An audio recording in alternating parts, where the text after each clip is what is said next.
Hello दोस्तों, आप सभी का स्वागत है आपके अपने चैनल एम के फार्म फैक्ट के इस वीडियो में। आई होप आप सभी बढ़िया होंगे। तो रोमानिया आधिकारिक तौर पर रोमन गणराज्य है। आप क्या जानते हो रोमन के बारे में? आज आपको रोमन के वो सभी अनोखे बातें, यहाँ के नियम और कानून, टूरिस्ट प्लेस, पॉपुलेशन, ये सभी जानने को मिलेगा।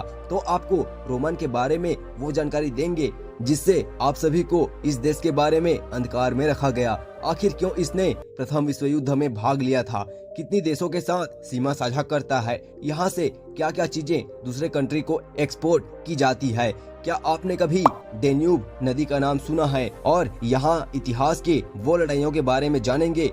तो सीधे वीडियो को स्टार्ट करते हैं। तो रोमानिया दक्षिण पूर्वी यूरोप का एक देश है जिसकी राजधानी बुखारेस्ट है।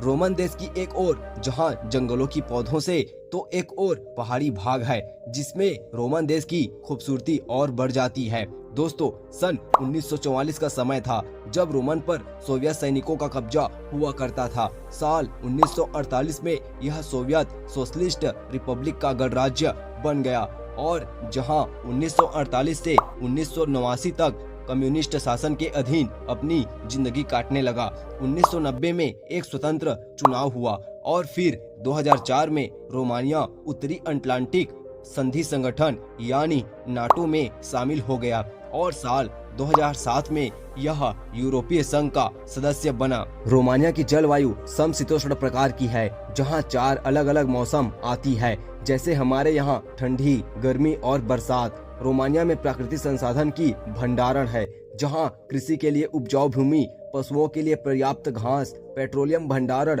पर्वतों में सोना और काला सागर के बंदरगाह, नदियों में बनती बिजली यहाँ की एक विशेष पहचान है। दोस्तों, रोमानिया के उत्तर में यूक्रेन, उत्तर पूर्व में मोल्दोवा, दक्षिण पूर्व में काला सागर, दक्षिण में बुल्गारिया, दक्षिण पश्चिम में सर्बिया और पश्चिम में हंगरी देशों से अपनी सीमा साझा करता है। आप नई देशों को जानने के लिए इस वीडियो को सब्सक्राइब कर सकते हो और हमारे वीडियो के लिए एक लाइक तो बनता है मेरे भाई। और चलिए आगे बढ़ते हैं। यहाँ की स्थलाकृति, भू विज्ञान, जलवायु, जल विज्ञान, वनस्पति और कुछ जीवों की विशेष विविधताओं के लिए यह जगह को जाना जाता है।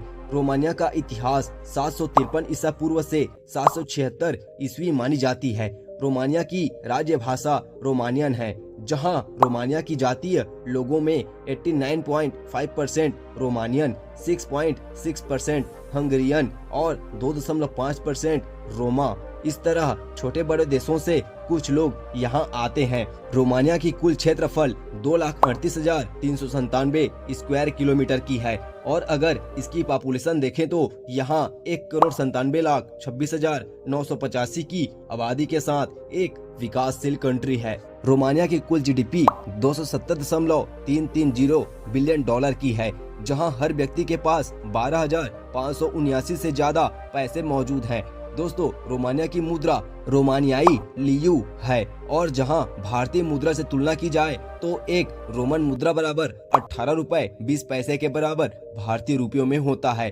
दोस्तों, रोमानिया की प्रमुख नदी डेन्यूब है जो मोल्दोवा नुआ से लेकर कैलारासी तक अपनी सीमा को साझा करता है और यहाँ इस नदी और इनके कुछ सहायक नदियों से बिजली उत्पादन भी काफी ज्यादा की जाती है। यहाँ के मौसम में विशेष उतार चढ़ाव देखने को मिलेंगे। रोमन की अधिकांश भागों पर उपजाऊ मिट्टी मौजूद है और साल 1990 के समय सबसे ज्यादा कीटनाशकों के छिड़काव के कारण यहाँ की उपजाऊ मिट्टी की क्षमता नष्ट हो गई। दोस्तों, रोमानिया में वन पूरे रोमन साम्राज्य का 1/4 हिस्सा को कवर करता है। सदियों की मानव बस्ती और कृषि के कारण वनस्पति काफी ज्यादा कट गई और कुछ हद तक मौसम में भी प्रभावित की।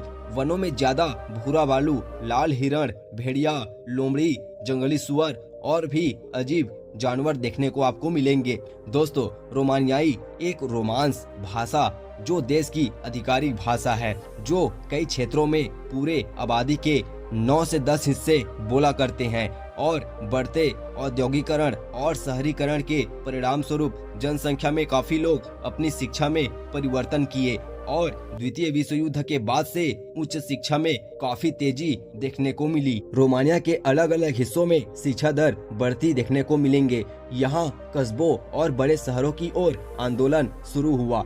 दोस्तों सबसे बड़ा कोयला भंडारण बिटुमिन्स कोयला रोमानिया के कोयला उत्पादन का एक विशेष भाग है।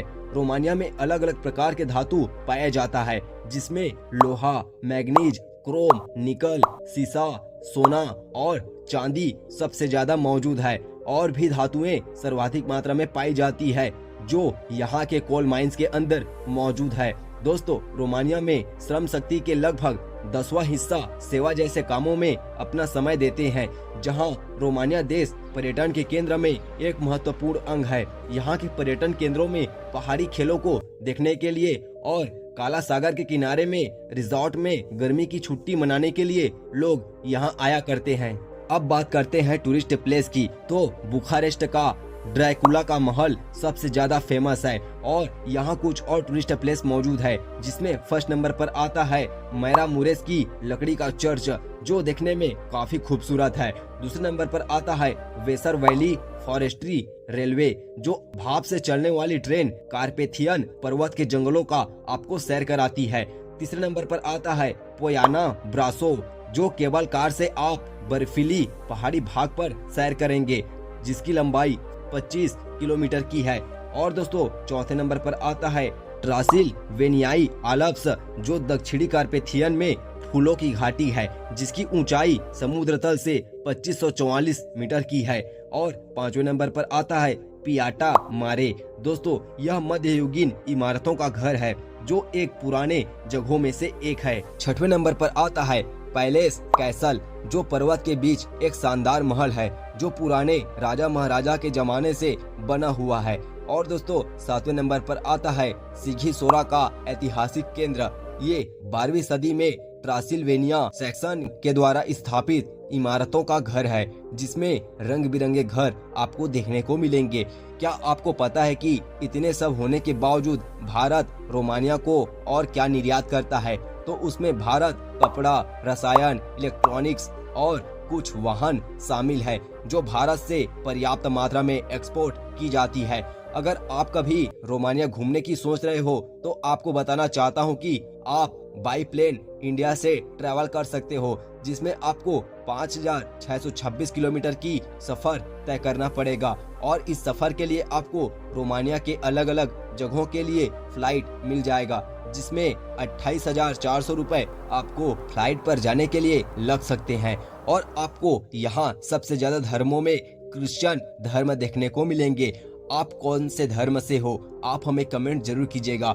और इस वीडियो के लिए एक लाइक और एक सब्सक्राइब तो बनता है। चलिए मिलते हैं नेक्स्ट वीडियो में, और आप हमारे वीडियो के लिए बेल आइकन को प्रेस जरूर कीजिएगा, सबसे पहले नोटिफिकेशन आप तक पहुंचेगा। जय हिंद, जय भारत।